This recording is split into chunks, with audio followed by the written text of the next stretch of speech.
Hello my dear aspirants, welcome to again modern Shiksha. जी हाँ दोस्तों, स्वागत है एक बार फिर से आपका अपने चैनल मॉडर्न शिक्षा में। तो दोस्तों कैसे हैं आप? उम्मीद है दोस्तों सब अच्छे होंगे। दोस्तों हम पढ़ रहे थे परसेंटेज। दोस्तों हम परसेंटेज के बेसिक कंसेप्ट पढ़ रहे थे। तो दोस्तों इन्हीं बेसिक कंसेप्ट को हम आगे बढ़ाते हुए दोस्तों शुरू करते हैं आज की अपनी क्लास को। तो दोस्तों आज हम पढ़ लेते हैं फ्रैक्शन वैल्यू। दोस्तों फ्रैक्शन वैल्यू क्या होती है, कैसे होती है, कैसे क्वेश्चन बनते हैं एग्जाम में, तो दोस्तों हम आज सब आसानी से देखेंगे। और दोस्तों मैं आपसे वादा करता हूं कि फ्रैक्शन वैल्यू आज से आपकी उंगलियों पर याद हो जाएगी, उंगलियों पर। तो दोस्तों देखते हैं दोस्तों फ्रैक्शन वैल्यू क्या होती है। दोस्तों फ्रैक्शन वैल्यू होती है क्या?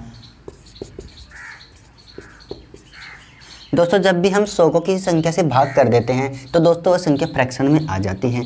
अगर हम 100 को 6 से भाग कर देते हैं तो दोस्तों यहाँ पर आता है 16 से 2/3%। दोस्तों इसको हम कहते हैं फ्रैक्शन वैल्यू। ये क्या होती है? Fraction value. अगर 100 को किसी संख्या से हम डिवाइड कर दें तो दोस्तों आती है फ्रैक्शन वैल्यू। अगर इसी फ्रैक्शन वैल्यू को हम 100 से गुणा कर दें तो दोस्तों आती है सिंपल वैल्यू। तो हमारी सिंपल वैल्यू हो जाएगी। दोस्तों देखें कैसे, अगर ये 16 से ही 2/3% है, प्रतिशत का मतलब गुना 100। चलिए दोस्तों देखो गुना कर लेते हैं। इसकी गुणा करिए हमने, कितना 48 और 2 50, 50/3।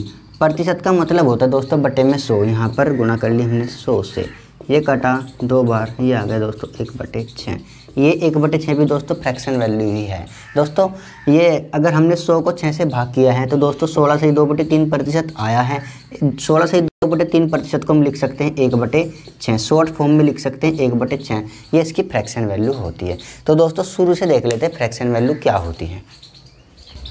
चलिए दोस्तों देखो फ्रैक्शन वैल्यू क्या होती है। अगर 100 को 1 से भाग करते हैं तो हमारा आता है 100। कितना आता है? 100। तो दोस्तों इसलिए मैं कह सकता हूँ कि 1 बराबर है 100 के। अगर कहीं पर 1 आएगा तो हम फ्रैक्शन में अगर बात करेंगे आज, तो 1 का मतलब क्या होगा दोस्तों? 100। अगर मैं 100 को 2 से भाग करता हूँ तो दोस्तों आता है हमारा 50। क्या आता है? 50। तो यहाँ पर अगर 1/2 करता हूँ तो आता है 50%। अगर मैं 3 से डिवाइड कर दूँ तो आता है दोस्तों 33.33%, या इसे मैं लिख सकता हूँ 33/1/3%। चलिए दोस्तों आगे बढ़ते हैं। अगर 4 से डिवाइड कर देता हूँ तो दोस्तों आता है 25%। अगर 5 से डिवाइड कर देता हूँ तो दोस्तों आता है 20%। 6 से डिवाइड कर देता हूँ तो दोस्तों आता है 16.66, या इसे मैं लिख सकता हूँ 16 सही 2/3%। इसका मतलब मैंने आपको बताया है, इसका होता है 1/6। चलिए अगर मैं इसे 7 से डिवाइड कर दूं तो दोस्तों आता है 14.28, या इसे मैं लिख सकता हूं 14 सही 2/7%। फिर इसे मैं लिख सकता हूं 1/7। चलिए आगे बढ़ते हैं दोस्तों। अगर मैं इसे 8 से डिवाइड कर दूं तो दोस्तों आता है हमारा 12.5, 12.5 आता है, या मैं इसे लिख सकता हूँ 12 सही 1/2। दोस्तों इसकी फ्रैक्शन वैल्यू होती है 1/8, जो कि यहाँ पर लिखी हुई है। दोस्तों आगे देख लेते हैं। तो दोस्तों आगे देख लेते हैं, हमने 1/8 किया। अब हम करते हैं 9 से डिवाइड। 9 से करते हैं तो दोस्तों आता है 11.11, या मैं लिख सकता हूँ इसे 11 सही 1/9%। अगर 10 से डिवाइड करता हूँ तो दोस्तों आता है 10%। अगर 11 से करता हूँ तो दोस्तों आता है 9.09, या 9 सही 1/11%। जब मैं 12 से करता हूँ तो दोस्तों आता है 8.33, या मैं इसे लिख सकता हूँ 8 सही 1/3%। तो चलिए दोस्तों आगे देख लेते हैं। अगर मैं इसे 13 से करता हूँ तो दोस्तों आता है 7.69, या मैं इसे लिख सकता हूँ 7 सही 9/13%। जब मैं इसे 14 से करता हूँ तो दोस्तों आता है 7.14, या इसे मैं लिख सकता हूँ 7 सही 2/14%। जब दोस्तों मैं 15 से करता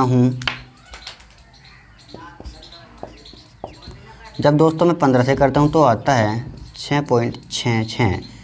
तो दोस्तों जब मैं इसे करता हूँ 16 से तो दोस्तों आता है 6.25, या इसे मैं लिख सकता हूँ 6 सही 1/4%। दोस्तों फ्रैक्शन में हमें अगर 16 तक ही कर लें तो काफ़ी अच्छा रहता है। दोस्तों 16 तक ही हमें काफ़ी हैं। तो दोस्तों और आगे देख लेते हैं। दोस्तों देखो दोस्तों ये 1/3 है। अगर मैं इसका 2 गुना कर देता हूँ तो 2 से गुना करनी पड़ेगी ऊपर, ये हो जाएगा 2/3। जब इसका मैंने 2 गुना किया है तो इस वैल्यू का भी 2 गुना कर लेंगे, तो ये क्या होता है दोस्तों, इसका 2 गुना 66.66%।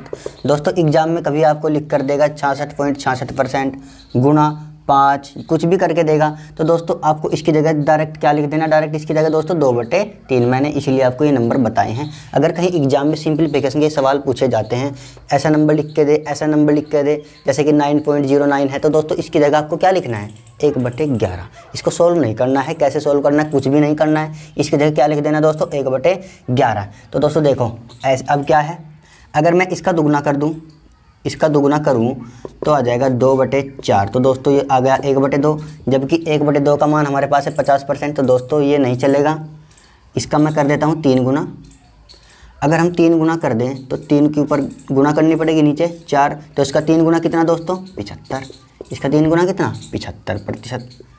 अगर इसका मैं 4 गुना करूँ, अगर दोस्तों 4 गुना करेंगे तो 4/4 बराबर 1, 4/4 बराबर 1, 1 का मान 100, तो वो भी नहीं चलेगा। तो दोस्तों कितना कर देता हूँ, उसका मैं 5 गुना कर देता हूँ, 5/4, तो इसका 5 गुना कितना होता है, 125%।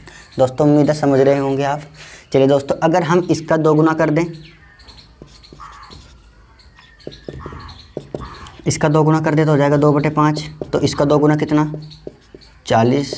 फिर इसका 3 गुना, 3 गुना कितना हुआ, 60। 4 गुना करें, 4 गुना 4/5, तो दोस्तों हो जाएगा इसका 4 गुना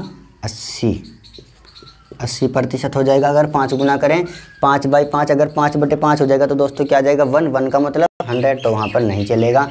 तो दोस्तों देखिए इसकी एक फ्रैक्शन वैल्यू होती है, इसका मैं 5 गुना कर लेता हूँ दोस्तों, हो जाएगा 5/6। चलिए तो दोस्तों इसका मान होता है 62.5%, इसका होता है 62.5%। देखिए दोस्तों यहाँ पर 1/7 है, अगर मैं इसका 2 गुना कर लूँ कितना हो जाएगा, 2/7, तो इसका 2 गुना कितना, 28.56। ठीक है दोस्तों, अगर मैं इसका 2 गुना कर लूँ, इसका मैं एक फ्रैक्शन वैल्यू होती है दोस्तों 3/8, तो इसका अगर 3 गुना करता हूँ, 3 गुना करता हूँ तो इसका होता है 37.5%, 37.5। अगर इसका मैं 5 गुना कर लेता हूँ, 5/8, हाँ दोस्तों, तो अगर इसका 5 गुना कर लेता हूँ, 5 गुना आएगा दोस्तों इसका 5 गुना कर लेता आता है 62.5%। दोस्तों हमने 62.5 यहाँ कहाँ पे लिखा है, यहाँ पर लिखा है दोस्तों, यहाँ पर ये होगा इसका 83 सही 1/3%। दोस्तों ऐसे ही आप देखते हैं कि 1/6 का मान पूछ लेता है, तो 1/6 का मान छोड़कर दोस्तों दे देता है 5/6 का मान। यहाँ पर आपको पता है कि 25% का मतलब होता है 1/4, अगर उसने जब 75% तो आप सीधे कर देंगे 3/4। तो दोस्तों मैंने आपको इसलिए आगे वैल्यू को बढ़वाया है क्योंकि एग्जाम में एक ही स्टेप से तो नहीं चलेगा, कभी दूसरे स्टेप पे जाता है, कभी तीसरे स्टेप पे जाता है। तो दोस्तों हम कवर करके बेसिक सारा चलेंगे। तो दोस्तों देखते हैं आगे क्या होता है। दोस्तों आगे देखो दोस्तों, अगर कहीं पर दे दे 57 सही 1/7%, दोस्तों इसकी फ्रैक्शन वैल्यू होती है 4/7। इसकी फ्रैक्शन वैल्यू क्या होती है दोस्तों, 4/7। दोस्तों अब देखिए अगर आपको कहीं बड़ा बड़ा नंबर दे दे, जैसे 116 2/3% दे दे, या 416 2/3% दे दे, या आपको दे दे दोस्तों 214 2/7%, या आपको दे दे 333.33 ऐसे करके दे दे, या आपको दे दे 333 सही 1/3%। ऐसे आपको बड़े बड़े फ्रैक्शन दे दे। और आप कब कैसे करेंगे दोस्तों, कैसे करेंगे दोस्तों, जब मैंने आपको बताया है 1 बराबर किसके हैं, 100 के, तो 1 बराबर किसके हैं, 100 के, 2 बराबर किसके हैं, 200 के, 3 बराबर किसके हैं, 300 के। ऐसे ही 1 बाई 1 चलता जाएगा। 4 बराबर 400 के, 5 बराबर 500 के। इन फ्रैक्शन के पीछे वो कुछ भी लगा दे तो दोस्तों आपको क्या करना है, 100 को 1 के बराबर मान के चलना है। चलिए दोस्तों, अगर 100 के पास होगी संख्या, जैसे कि 100 में कोई संख्या ऐड हुई है, अगर कोई संख्या 100 में ऐड हुई है उसे कैसे करना है, अगर कोई संख्या 100 से बड़ी है उसको कैसे करना है, सिर्फ माइनर सा डिफरेंस है दोस्तों।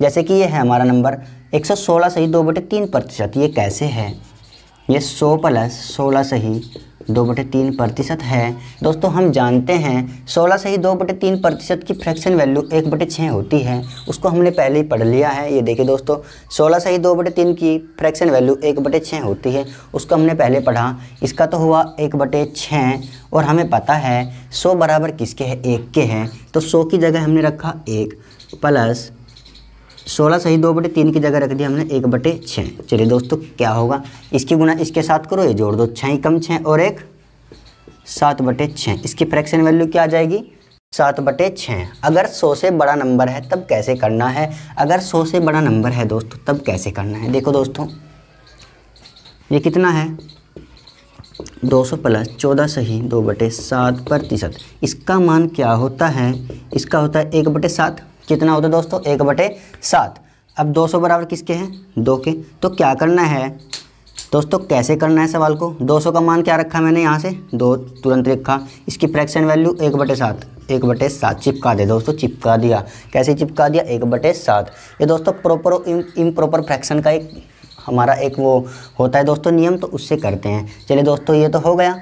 अब किसके नंबर, इसका, इसे देखो क्या होगा इसका। देखो दोस्तों, देखो 4 की जगह 400 की जगह मैंने क्या रख लिया 4, इसकी फ्रैक्शन वैल्यू 1/6। तो दोस्तों देखो, अगर कोई संख्या आपको दे दे 33 सही 1/3%, या कह दे 333 सही 3% कैसे करना है दोस्तों। 300 का मतलब देखो ये 300 हुआ और 1/3 तो हमारे पास है ही नहीं, 300 हुआ और ये है 33 सही 1/3%।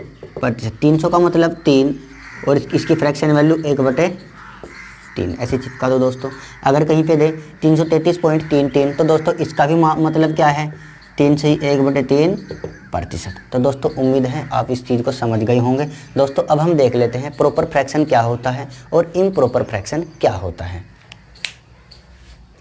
तो चलिए दोस्तों देख लेते हैं प्रॉपर फ्रैक्शन क्या होता है और इम्प्रॉपर फ्रैक्शन क्या होता है। देखिए दोस्तों, अगर कोई संख्या a/b की फॉर्म में है, a/b की फॉर्म में है, जैसे कि 2/5% और ये हुआ आपका 7/3। चलिए दोस्तों क्या है, ये प्रॉपर फ्रैक्शन है या ये प्रॉपर फ्रैक्शन है, या दोनों प्रॉपर फ्रैक्शन है या दोनों इम्प्रॉपर फ्रैक्शन है, कैसे पहचानेंगे दोस्तों। दोस्तों देखो, अगर कोई संख्या a/b की फॉर्म में है, अगर इसे कहते हैं हम नोमिनेटर, इसे कहते हैं डिनोमिनेटर, हिंदी में दोस्तों इसे कहते हैं अंश, इसे कहते हैं हर। अगर ये ऊपर वाली संख्या नीचे वाली संख्या से छोटी होगी, अगर नोमिनेटर छोटा है डिनोमिनेटर से, दोस्तों नोमिनेटर को मैंने n से लिखा है, डिनोमिनेटर को मैंने d से लिखा है। अगर नोमिनेटर छोटा है डिनोमिनेटर से तो दोस्तों होगा प्रॉपर फ्रैक्शन। तो दोस्तों क्या होगा, प्रॉपर फ्रैक्शन। अगर नोमिनेटर बड़ा है डिनोमिनेटर से तो दोस्तों आपका होगा इम्प्रॉपर फ्रैक्शन। तो क्या होगा दोस्तों, आपका इम्प्रॉपर फ्रैक्शन। तो दोस्तों पहचान लो कैसे होगा। देखो दोस्तों, ऊपर वाली संख्या नोमिनेटर मतलब अंश छोटा है नीचे वाली संख्या से, तो ये आपका प्रॉपर फ्रैक्शन। ऊपर वाली संख्या बड़ी है नीचे वाली संख्या से, तो दोस्तों ये हुआ आपका इम्प्रॉपर फ्रैक्शन। दोस्तों इनको मैंने आपको क्यों बताया, कैसे आसान करते हैं सवाल को, किस लिए यूज होगा। अब देखो कैसे यूज होगा। दोस्तों कोई संख्या आपको लिख के दिया है 2 + 3/5, तो इसे कैसे सोल्व करना है, हमें पहले क्या जज कर लेना है, इन दो नंबर को जज कर लेना है। ये फ्रैक्शन है, ये प्रॉपर फ्रैक्शन है या इम्प्रॉपर फ्रैक्शन है। हमको दिख रहा है कि नोमिनेटर छोटा है डिनोमिनेटर से, ये प्रॉपर फ्रैक्शन है। अगर ये प्रॉपर फ्रैक्शन है तो ये 2 को जो का 3 लिखो और इसके साथ 3/5 को चिपका दो, यही आपका आंसर होगा दोस्तों, यही आपका आंसर होगा। अगर कोई संख्या, ये तो नोमिनेटर छोटा है, अगर बड़ी हो, अगर फ्रैक्शन इम्प्रॉपर हो, अगर फ्रैक्शन इम्प्रॉपर है तो कैसे करना है, तो कैसे करना अगर फ्रैक्शन इम्प्रॉपर है। कोई संख्या लिखी है 2 सही 5/3, तो दोस्तों इसको कैसे करना है, 2 5/3 ऐसे करना है, नहीं दोस्तों इसको ऐसे नहीं करना है। क्यों नहीं करना है, क्योंकि जो हमारा नोमिनेटर है वो बड़ा है डिनोमिनेटर से, तो दोस्तों यह रूल अप्लाई नहीं होगा। कैसे करेंगे दोस्तों, इसको तो एज इट इज लिखेंगे। अब हम क्या करते हैं, 5 को 3 से डिवाइड करते हैं। जब हम 5 को 3 से डिवाइड करते हैं, कितनी बार चला, 1 बार चला, कितना बचा 2, कितना बचा 2, कितनी बार चला दोस्तों, 1 बार, कितनी बार चला 1 बार। देखो 3 कम 3, कितने बच गए, 2 3, ये लिखा हमने 1 सही 2/3। देखो दोस्तों लिख दिया। तो अब क्या करना है, ये दोनों जो नंबर आएंगे इन दोनों को ऐड कर देना है और इसके साथ फिर इसे चिपका देना है। ये बन गया प्रॉपर फ्रैक्शन। जब हमारा प्रॉपर फ्रैक्शन बन जाए तब हमें चिपका देना है। जब तक हमारा फ्रैक्शन प्रॉपर ना बने तब तक हमें नहीं चिपकाना है।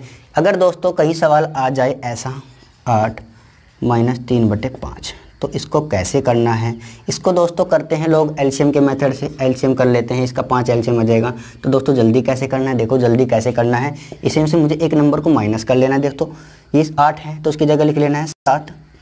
इसमें से एक माइनस किया है, इसको यहाँ लिखो और माइनस में ये संख्या लिख डालो 3/5। फिर इसे 7 को एज इट इज लिखो, लिख दिया 7 को एज इट इज। तो दोस्तों इसकी गुणाज में करें कितना है 5, 5 में से 3 का कितना बचा 2। दोस्तों ये आपका आंसर है, ये हो गया आपका प्रॉपर फ्रैक्शन। दोस्तों उम्मीद करता हूँ ये फ्रैक्शन की जो मैंने आपको वीडियो बताई है, आपको जो भी समझाया है दोस्तों आप बिल्कुल अच्छे से समझ गए होंगे। अगर कोई एग्जाम में सवाल बनेगा तो आप उसको कैसे करते हैं दोस्तों, देखो एक दो सवाल मैं आपको इसके ऊपर अप्लाई करके दिखाता हूँ। देखिए दोस्तों कैसे करते हैं। चलिए दोस्तों ये हमने 2 सवाल लिए हैं आपके फ्रैक्शन वैल्यू के बेस, जैसे कि फ्रैक्शन वैल्यू कैसे काम करेगा दोस्तों इनमें देखना है। चलिए दोस्तों ये लिखा है 112 सही 1/2। दोस्तों आप पहले कैसे करते थे, इसका इसमें गुणा करते 224 और एक 225/2 हो जाएगा। प्रतिशत गुणा 12 से 1/2 25/2 हो जाएगा। दोस्तों ऐसे लंबा करके हमें नहीं करना है, हमें आसान कैसे करना है दोस्तों, हमने जैसे सीखा है हम उसे ऐसे ही अप्लाई करेंगे। कैसे किया है दोस्तों, 12 सही 1/2 की फ्रैक्शन वैल्यू होती है दोस्तों इसकी 1/8 और ये कितना है 1। जब मैंने कहा था अगर संख्या 100 के पास है तो दोस्तों क्या करना है, प्लस करके ऐड कर देना है। ये कितना हो गया 9/8। ये कितना हो गया 9/8। इसका मान क्या है 1/8। इसका मान क्या है दोस्तों 12 से 1/2 का 1/8। इसका क्या है, इसका क्या है दोस्तों, इसका होता है 1/6। 16 सही 2/3 का होता है दोस्तों 1/6 और ये कितना है, एक कितना है इसका मान 7/6। इसका कितना हो 7/6, इसका कुछ नहीं। चलिए कैसे करते हैं, अब देखो दोस्तों ये कितना हो 9/8 गुणा इसका मान 1/8, इसका 7/6, इसका 7/6 और गुणा 12.8 और मान निकालना है इसका x का। कैसे करेंगे दोस्तों, चलिए दोस्तों इस संख्या को काट देते हैं। इसे हम पॉइंट को हटाएं, यहाँ पर क्या आया 0। इसे 2 से भाग किए 30, इसे किए 6 और 4, 8 से काटा 8 बार गया, 8 से ये भी कट गए। चलिए अब क्या हुआ 9 की गुणा 7 में कितना है दोस्तों 63 आया। अब कितना बचा नीचे 30। अगर हम इसे 3 से काटें, 3 दूनी से 3 कम 3 और यहाँ 10 और ये आगे दोस्तों आपका 2.1 आंसर, यही आपका आंसर। तो दोस्तों समझ आया होगा दोस्तों मैंने आप इस सवाल को कैसे किया है। अब दोस्तों अगला सवाल देखो, यही संख्या देखो दोस्तों 12.5 112.5, यही देखो 12.5 112.5। ये दोस्तों इसको मैं ऐसे भी लिख सकता हूँ और ऐसे भी लिख सकते हैं दोस्तों। तो इसका मान क्या आया दोस्तों 9/8 आया, इसका 9/8 आया है गुणा 84। 37 का मान हो 3/8, 3/8 होता है दोस्तों, मैं आपको पहले ही पढ़ा चुका हूँ 3/8 गुणा 90। चलिए देखिए दोस्तों 8 से 8 कट गया, 3 से मैं से काटता हूँ, 3 दूनी 6 और ये 2 3 8 24, ये 28 आया। 9 से मैंने से काटा यहाँ पर 10 आया। तो दोस्तों से डिवाइड किया तो आ गया दोस्तों 2.8 और बराबर में कितना है 70% ऑफ का मतलब गुणा, प्रतिशत को हटाया मैंने 100 से डिवाइड कर लिया, इसका मतलब क्या है x गुणा x। ठीक है दोस्तों, अब देखो अब इसकी गुणा के साथ हो जाएगी, ये कितना आ जाएगा दोस्तों 280 आ जाएगा, क्योंकि अगर एक पॉइंट हटाऊंगा तो यहाँ नीचे 10 आ जाएगा, तो 10 से एक 0 कट जाएगी, तो यहाँ कितने 280 और यहाँ कितना बच गया 70। जब मैं इसे काटता हूँ तो आता है दोस्तों का 4, x का मान कितना आ गया 4। तो दोस्तों उम्मीद है अब आप ऐसे सवालों को कर पाएंगे दोस्तों। ये बैंक में सिंप्लीफिकेशन के 10 या 5 सवाल आराम से पूछे जाते हैं और दोस्तों स्टेट लेवल पे जो परीक्षा होती है उसमें पूछे जाते हैं दोस्तों। हर एक परीक्षा में जो सवाल सिंप्लीफिकेशन के दोस्तों पूछे जाते हैं दोस्तों। उम्मीद है अब आप इन्हें सवालों को कर पाएंगे। तो दोस्तों अब मिलते हैं अपनी अगली क्लास में।